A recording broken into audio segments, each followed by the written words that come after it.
आकाशवाणी गोरखपुर से समाचार दर्शन।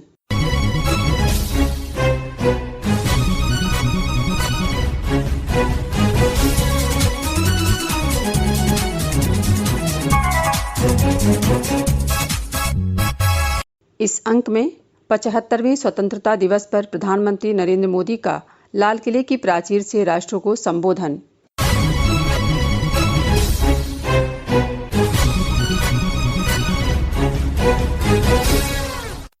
देश भर में इस सप्ताह 15 अगस्त को 75वां स्वाधीनता दिवस देशभक्ति की भावना और उल्लास के साथ मनाया गया। प्रधानमंत्री नरेंद्र मोदी ने नई दिल्ली में लाल किले की प्राचीर पर राष्ट्रध्वज फहराया और देश को संबोधित किया। श्री मोदी ने देश के लिए प्राणों की आहुति देने वाले स्वतंत्रता सेनानियों को याद किया और उन्हें श्रद्धांजलि दी। प्रधानमंत्री ने कहा कि देश सभी स्वाधीनता सेनानियों का ऋणी है।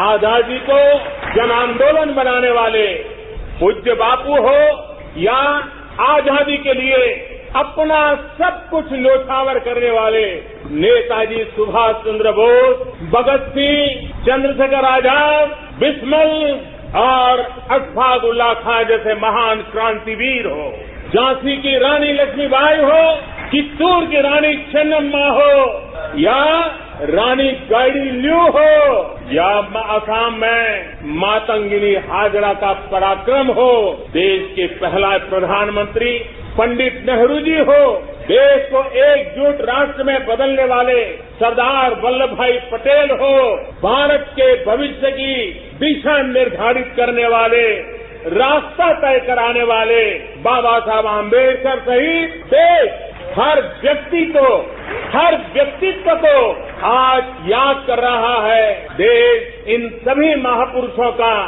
ऋणी है। श्री मोदी ने टोक्यो ओलंपिक में देश को गौरव दिलाने वाले सभी प्रतिभागियों को भी शुभकामनाएं दी।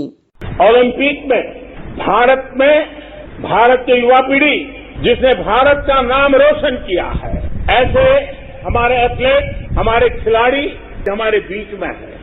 मैं देशवासियों को यहाँ मौजूद है उनको भी और हिंदुस्तान के कोने कोने में जो इस समारोह में मौजूद है उन सबको मैं कहता हूँ कि हमारे खिलाड़ियों के सम्मान में आइए कुछ पल तालियां बजा करके उनका सम्मान करें। भारत के खेलों का सम्मान, भारत की युवा पीढ़ी का सम्मान, भारत को गौरव दिलाने वाले युवाओं का सम्मान। श्री मोदी ने कहा कि देश के विभाजन की पीड़ा कभी भुलाई नहीं जा सकती और सरकार ने 14 अगस्त को विभाजन विभीषिका स्मृति दिवस घोषित किया है। देशवासियों, बंटवारे का दर्द आज भी हिंदुस्तान के सीने को छलनी करता है। ये पिछली शताब्दी की सबसे बड़ी त्रासदी में से एक। आजादी के बाद इन लोगों को बहुत ही जल्द भुला दिया गया। भारत ने एक भावुक निर्णय लिया है। अब से हर वर्ष 14 अगस्त को विभाजन विभीषिका स्मृति दिवस के रूप में याद किया जाएगा। प्रधानमंत्री ने कहा कि कोरोना काल ने न केवल देश के बल्कि संपूर्ण मानवता के सामने बहुत बड़ी चुनौती खड़ी की और देश ने धैर्य के साथ इस महामारी का मुकाबला किया। श्री मोदी ने कोविड महामारी से लड़ाई में निर्भीक सेवा करने वाले सभी लोगों को नमन किया। इस महामारी में हमारे डॉक्टर, हमारे नर्सिस, हमारे पैरामेडिकल स्टाफ, हमारे सफाई कर्मी, वैक्सीन बनाने में जुटे हमारे वैज्ञानिक हो, सेवा भावना से जुड़े हुए करोड़ों देशवासियों हो, जिन्होंने इस कोरोना के कालखंड में पल पल जन सेवा में समर्पित किया है, वे भी हम सबके वंदन के अधिकारी हैं। प्रधानमंत्री ने कहा कि ये हमारे लिए गौरव का क्षण है कि हमारे वैज्ञानिकों ने भारत में 2 वैक्सीन विकसित की और दुनिया का सबसे बड़ा टीकाकरण अभियान चलाया। उन्होंने कहा कि कोविड टीकाकरण के बाद डिजिटल प्रमाण पत्र देने की प्रणाली ने संपूर्ण विश्व का ध्यान खींचा है। प्रधानमंत्री ने कहा कि महामारी के समय में भी गरीबों की हर संभव मदद की गई है। महामारी के समय भारत जिस तरह से 80 करोड़ देशवासियों को महीनों तक लगातार मुफ्त अनाज देकर के उनके गरीब के घर के चूल्हे को जलते रखा है, यह भी दुनिया के लिए एक अचरज भी है और चर्चा का विषय भी है। प्रधानमंत्री ने कहा कि गरीब बच्चों और महिलाओं में कुपोषण उनके विकास में बड़ी बाधा बनता है।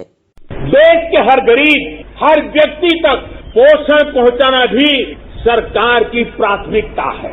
गरीब महिलाओं, गरीब बच्चों में कुपोषण और जरूरी पौष्टिक पदार्थों की कमी उनके विकास में बड़ी बाधा बनती है। इसे देखते हुए ये तय किया गया है कि सरकार अपनी अलग अलग योजनाओं के तहत जो चावल गरीबों को देती है उसे फोर्टिफाई करेगी, गरीबों को पोषण युक्त चावल देगी। वर्ष 2024 तक हर योजना के माध्यम से मिलने वाला चावल फोर्टिफाइड कर दिया जाएगा। श्री मोदी ने कहा कि देश इस वर्ष 12 मार्च से 15 अगस्त 2023 तक आजादी का अमृत महोत्सव मनाएगा। आजादी के अमृत महोत्सव के इस पावन पर्व पर देश अपने सभी स्वतंत्र सेनानियों को राष्ट्र रक्षा में अपने आप को दिन रात खपाने वाले, आहूत करने वाले वीर वीरांगनाओं को आज देश नमन कर रहा है। प्रधानमंत्री ने कहा कि हमें केवल अमृत महोत्सव तक ही सीमित नहीं रहना है। 75 वर्ष के अवसर को हमें एक समारोह भर ही सीमित नहीं करना है। हमने नए संकल्पों को आधार बनाना है, नए संकल्पों को लेकर के चल पड़ना है। यहां से शुरू होकर अगले 25 वर्ष की यात्रा, जब हम आजादी के शताब्दी मनाएंगे, नए भारत के सृजन का ये अमृत काल है।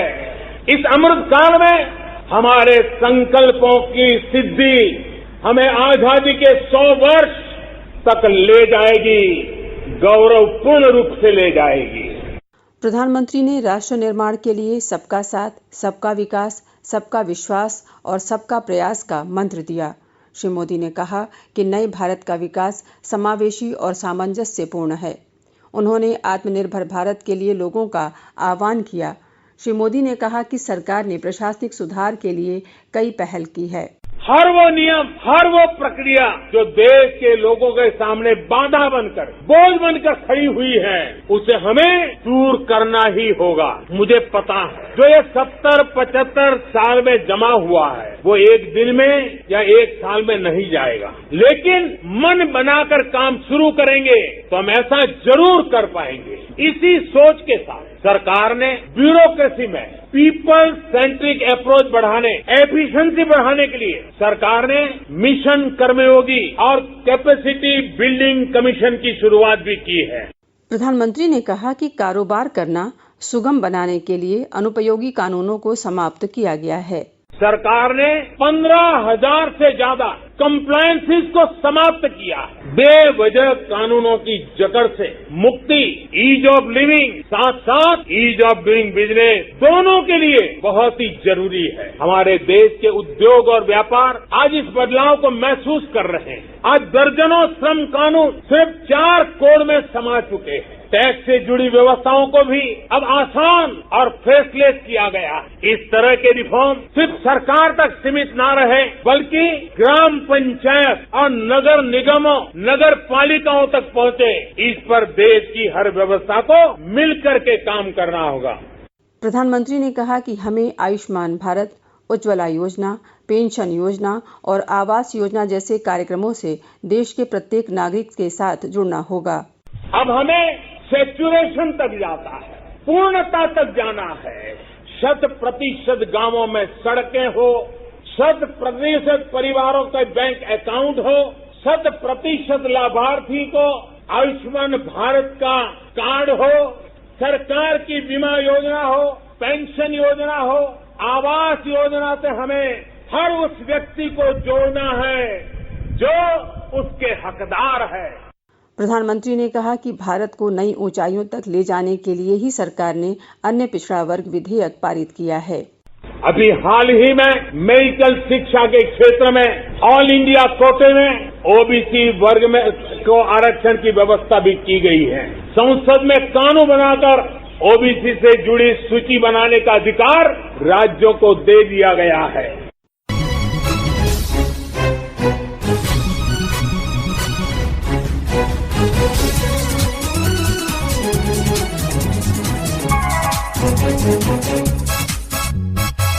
इसी के साथ संपन्न होता है समाचार दर्शन का ये अंक। संपादन आदित्य शुक्ला और वाचन सुषमा श्रीवास्तव।